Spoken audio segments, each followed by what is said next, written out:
तुमच्या वॉर्ड ऑफिसच्या पत्त्यावरती 57 नाव आहेत. हे राहतात का इकडे? बेलापूर विधानसभेत यादी भाग 366 वर 57 मतदार असे आहेत. त्यांचा पत्ता बेलापूर वॉर्ड ऑफिस असा यादीत दिसून आल्याने नवी मुंबईत मोठी खळबळ माजली आहे. या मतदारांचा पत्ता बेलापूर वॉर्ड ऑफिस कसा काय असू शकतो याबाबत महाराष्ट्र नवनिर्माण सेनेने शोध मोहीम घेतली. त्यावेळी धक्कादायक माहिती उघडकीस आली आहे. वॉर्ड ऑफिसमधील सुरक्षा रक्षक कर्मचारी लिपिक यांनीही हे इथले नसल्याचा कबुली जबाब दिलाय.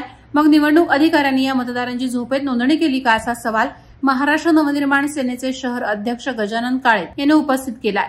रोज नवीन प्रताप करत असलेल्या निवडणूक अधिकाऱ्यांचा लवकरच शाल श्रीफळ देऊन सत्कार करूची जाहीर घोषणाच मनसेने यावेळी केली आहे. दिवसांपूर्वी 127 मतदार यांचा पत्ता घर क्रमांक चक्क महानगरपालिका नवी मुंबईचे आयुक्त निवासस्थान दाखवत होतं. आज माझ्या समोर बेलापूर विधानसभेचा यादी भाग क्रमांक 366 आहे.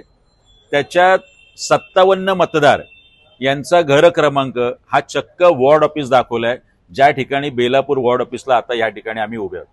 हे सगळे 57 मतदार निवडणूक आयोगाला म्हणायचं आहे की हे सगळे बेलापूर वॉर्ड ऑफिसमध्ये राहत आहेत. आम्ही इथल्या सुरक्षा रक्षक कर्मचाऱ्यांना लिपिकांना विचारलं, यातला एकही कर्मचारी नाही.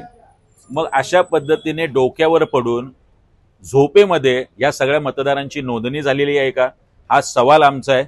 मुळातच आता निवडणूक आयोग आणि निवडणूक आयोगाचे अधिकारी आणि बीएलओ यांचा शाल श्रीफळ देऊन मुळातच जाहीर सत्कार केला पाहिजे की काय, अशी कल्पना सुद्धा मनसे म्हणून आम्हाला सुचलेली आहे. हा घोळ निस्तारा याच्यासाठी लेखी स्वरूपात तर आम्ही देणारच आहोत. पण वरचेवर म्हणजे मला आता कळलंय की कोकण भवन ज्या ठिकाणी निवडणूक निर्णय अधिकारी बसतात, कोकण भवन हा सुद्धा घर क्रमांक आणि पत्ता आहे. त्यामुळे एकही गोष्ट यावेळी निवडणूक आयोगाने सोडलेली नाही.